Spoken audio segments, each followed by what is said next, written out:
ایسے گونگے صوفیوں سے بھی بچ کے رہو جو صوفیت کا لبادہ اوڑھ کے تم سے اور ہم سے کہتے ہیں بھیا ہم تو اختلام میں پڑھتے ہی نہیں. ابے پڑھے گا کیسے نہیں جب تک بدعقیدہ کو کافر نہیں مانے گا, گستاخ کو گستاخ نہیں مانے گا, سرکار کے دشمن کو دشمن نہیں کہے گا. نہ تیری صوفیت معتبر ہے, نہ تیرا تقویٰ معتبر ہے, نہ تیری پرہیزگاری معتبر ہے.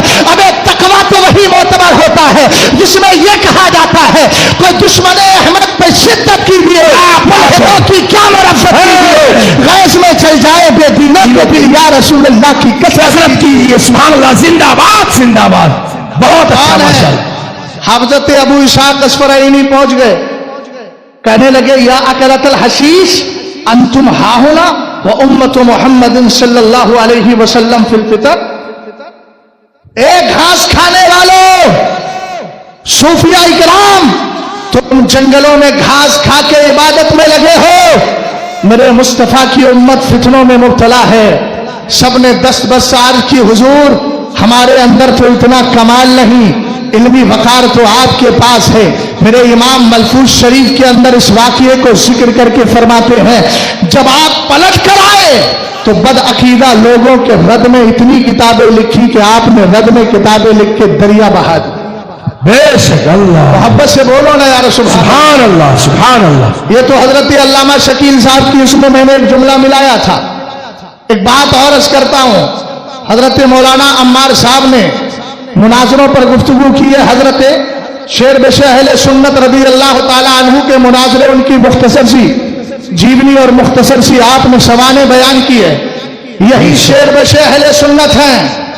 کسی نے آ کے کہا سرکار بد عقیدہ لوگ بھی آپ کی حق گوئی کی تعریف کرتے.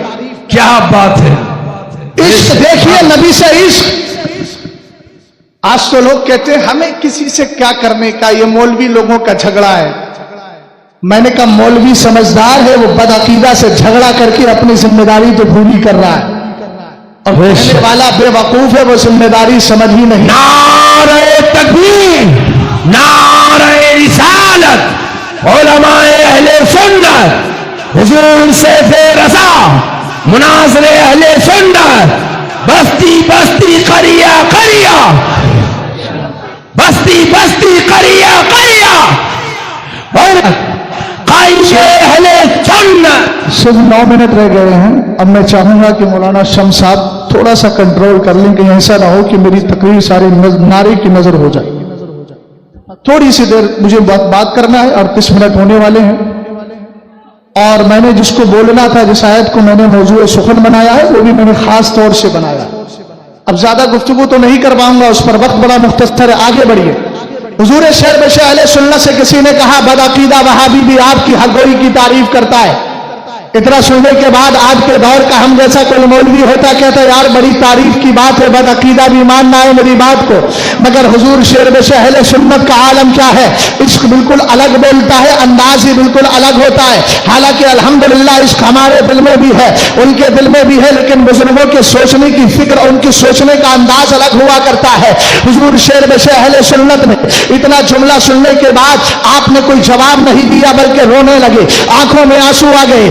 پاس والے نے پوچھا حضور کیا معاملہ ہے, وہ تو آپ کی تعریف کر رہا ہے, آپ رو رہے ہیں. جملے کو ذرا لے کر جائیے گا, بریلی یہی پیغام تو دیتا ہے, عشق رسول پلاتا ہے. اور یاد رکھنا جتنے بھی بد عقیدہ لوگوں کے ساتھ اتحاد کی بات کرتے ہیں ان کا حال کیا ہوگا ذرا یاد رکھیے گا. ان الذین یحادون اللہ ورسولہ کبتوا کما کبت الذین من قبلہم. قرآن فرماتا ہے بے شک وہ لوگ جو اللہ اور اس کے رسول کے ساتھ دشمنی برتتے ہیں ان کی ایسی رسوائی ہوگی جیسے ان سے پہلے والوں کی رسوائی ہوئی ہے. آج عزت و وقار حاصل کرنے کے لیے وہابیوں کے ٹولے میں جا کے وہابیوں جیسی بات بولنے والوں, یاد رکھنا عزت وہابی کے پاس نہیں ہے, عزت بدعقیدہ کے پاس نہیں ہے, عزت منافق کے پاس نہیں ہے. منافق کے لیے تو ان المنافقین فی الدرک الاسفل من النار. ہاں اگر عزت ہے تو قرآن کہتا ہے وللہ العزت ولرسولہ وللمؤمنین ولکن المنافقین لا یعلمون. عزت تو اللہ کے لیے ہے, عزت تو رسول اللہ کے لیے ہے, عزت تو اللہ نے ایمان والوں کو عطا فرمائی ہے, لیکن یہ منافق جانتے ہی نہیں. حضور شیر بشر اہل سنت رو رہے ہیں. پوچھا گیا حضور روتے کیوں ہے, فرمایا رو اس بات پہ رہا ہوں کہ جس گستاخ کی زبان پر میرے نبی کی تعریف نہیں آتی ہے، حشمت علی کی تعریف اس کی زبان پہ کیسے آ گئی؟ اس کا مطلب یہ ہے کہ میں رد کرنے میں تھوڑی کمی کر رہا ہوں، حشمت علی اور سخت رد کرے گا تاکہ جو نبی کی گستاخی کرتا ہے کبھی بھی حشمت علی کی تعریف کرتا ہوا نظر نہیں آئے۔ اس کو عشق کہا جاتا ہے، یہ پیار ہوتا ہے میرے پیارے۔ ہم کہتے ہیں امام احمد رضا خان کو پڑھو، چڑھنے کی ضرورت نہیں ہے۔ بریلی کے گرد و نواح کے حالات کو دیکھ کر میں نے آیت پڑھی تھی، حضرت مریم رضی اللہ تعالی عنہا ہے، آپ کے پاس بے موسم جو پھل آتے تھے، یعنی جاڑے کے پھل گرمی میں، گرمی کے پھل جاڑے میں آتے تھے۔ حضرت زکریا آپ کے خالو پوچھنے لگے اے مریم یہ تیرے پاس کہاں سے آتے ہیں؟ آپ نے کہا یہ اللہ کی طرف سے آتے ہیں، یہ کرامت کا ثبوت ہے۔ آپ کتابیں پڑھیے، کرامات الاولیاء حق، ولیوں کی جو کرامتیں ہیں وہ حق ہے۔ آج بریلی شریف کو اس اعتبار سے بھی دیکھا جاتا ہے، ہمارے یہاں کچھ ہیں جاہل پیر جن کا عالم یہ اور کچھ مولوی ان سے بھی تعلق رکھنے میں دریغ نہیں کرتے ہیں۔ حال بڑا عجیب و غریب ہوتا چلا جا رہا ہے، بس پیسہ مل جائے دگا پیر ہو کے لگا پیر ہو، چاہے مسلک کا باغی ہو کے مخالف ہو، بس اس کی تعریف کرنا، اس کے اسٹیج پہ چلنا جو ان کی خصلتیں بن گئی ہے۔ مگر کہتا ہوں یاد رکھنا، امام احمد رضا خان کو مانو تو پیسہ کمانے کے لیے نہیں، اپنا ایمان بچانے کے لیے مانو، انشاءاللہ کمال میں اعلیٰ حضرت امام اہل سنت کا پورا گھرانہ آپ دیکھیں میرے مرشد تاج الشریعہ تک اگر معیار کرامت بنا رہے ہو تو کرامتیں کتنی اس خاندان سے صادر ہوئی ہے۔ کرامت اولیاء حق ہے اور اس پر ایک نہیں بہت ساری دلیلیں ہیں۔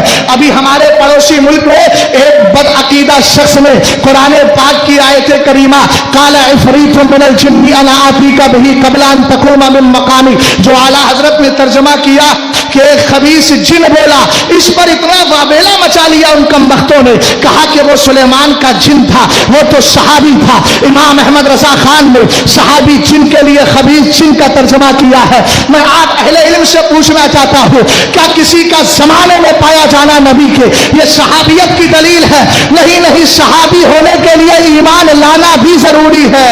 درود پاک پڑھ لیجیے، اللہ رب محمد سلام علیک یا رسول اللہ صلی اللہ تعالی علیہ وسلم۔